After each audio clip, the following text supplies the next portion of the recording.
Ooh, is that the full poster?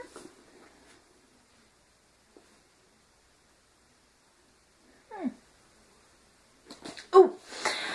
Hey tubers, so here we are again with our next book review, and this is a personal favorite of mine. Okay, they're all personal favorites of mine, let's just admit it here. I have all of 2 books on my bookshelf that I don't love, and one was for school reading. It was 169 pages of nothing.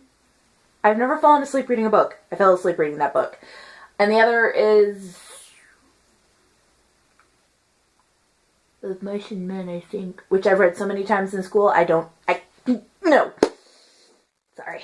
I'm sorry, Bubba. I keep waking Mr. up. I'm sorry, Orion. Sorry. So yes, here we are with our next book review. This one is a House of Night novel, the very first one, by Kristen and PC and Kristen Cast. I read it as it is. And it is called Marked. Ooh. That title's a little harder to see than the other one, so I thought I'd give you a close-up. This book, oh my gosh. Again, oh my god, excuse me. I think I'm going to start doing this with all the books. I'm going to read you the summary on the book, and then I'm going to do my review. So here is the summary for Marked. Enter the dark, magical world of the House of Night, a world very much like our own, except here vampires have always existed. 1 minute, 16-year-old Zoe Redbird is a normal teenager dealing with everyday high school stress. The next, she's marked as a fledgling vampire, forcing her to leave her ordinary life behind and join the House of Night, a boarding school where she will train to become an adult vampire. Sounds cool to me, except I'm a werewolf, but still. That is, if she makes it through the change, and not all those who are marked do. It sucks to begin a new life, especially away from her friends, and on top of that, Zoe is no average fledgling. She has been chosen as special by the vampire goddess Nyx. Zoe discovers she has amazing powers, but along with her powers comes bloodlust and an unfortunate ability to imprint with her human ex-boyfriend who doesn't know how to take no for an answer. To add to her stress, she is not the only fledgling at the House of Night with special powers. When she discovers that the leader of the Dark Daughters, the school's most elite group, is misusing her goddess-given gifts, Zoe must look deep within herself for the courage to embrace her destiny, and with a little help from her...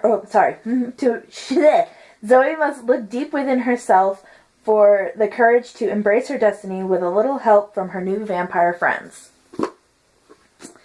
So that right there will pull you in. I will be honest, when I first started reading the House of Night book series, I actually started with the second book. I didn't know that I started with the second book, which is Betrayed. I didn't know that another book came before it. I didn't find out till I finished reading it. Telling you reading Marked after that made a whole lot more sense. The main character of the book, as you heard in the summary, is Zoe Redbird. She's your average 16-year-old. She just happens to be specially chosen for a vampire life by the vampire goddess Nyx. Although in all my reading I could have sworn Nyx was a male god, but that's not the point. Like I said, she's your average 16-year-old, so she has her selfish moments, she has her selfless moments, she has vanity and pride, and she's a 16-year-old. I'm trying to remember what I was like at 16, but I wasn't an average 16-year-old, so that doesn't really work. The plot summary, as you read in the book, is Zoe adjusting to her new life as a vampire fledgling, and not just any normal fledgling, but, you know,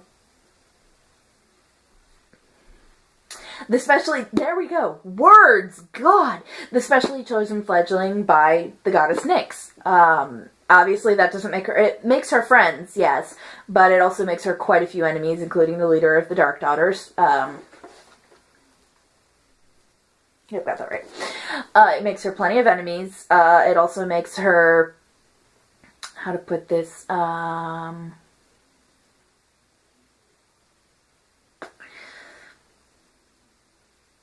it makes her a target for a lot of unsavory characters. To come, anyway. Not right now. Yeah, right now. But to come. I think my favorite part about Zoe, though, is all vampires, well, not all vampires, but most vampires are chosen by cats who wander campus and do their own thing. And her cat, Nala, is once she gets her, Nala becomes such an important part of her life. I mean, Nala for Zoe is Orion for me. That's just how important Nala becomes to her.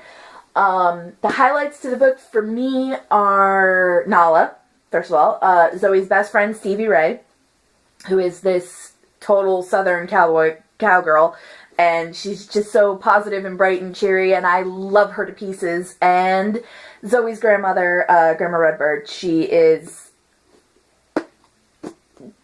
so free-spirited and so accepting and understanding of who Zoe is and what she's going through and everything, and she's willing to stand by her granddaughter no matter what, when she can't even get that from her own parents, mother and stepfather anyway.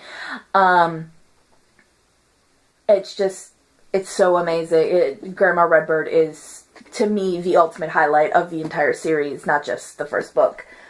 Prose, it captures you. It really does capture you. It's first-person point of view, which not everybody likes, but I personally love first-person point of view. It just helps me get really into the book, and that definitely is what happens here. You get pulled into this book, and Zoe's friends just help so much. Even her enemies help you so much with learning about her, and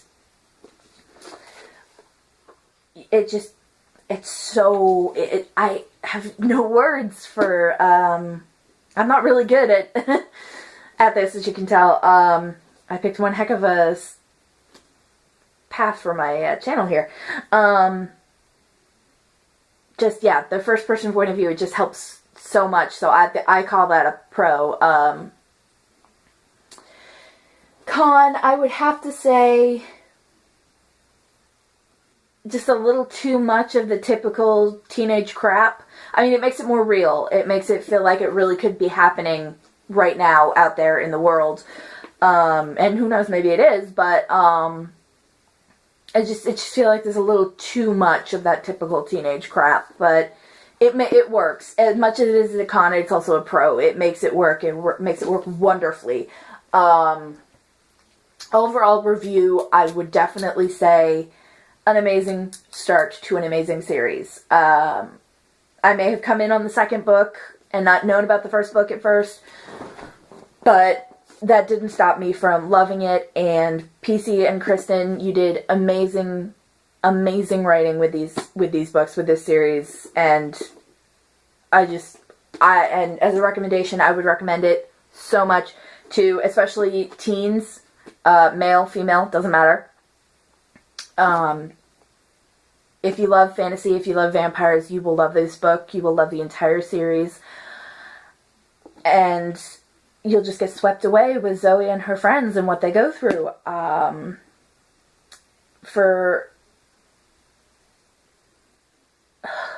totally spaced on what I was going to say. I would give this a 9 out of 10. And go out, get it, read it, love it. That's my review for it, and I hope you loved it.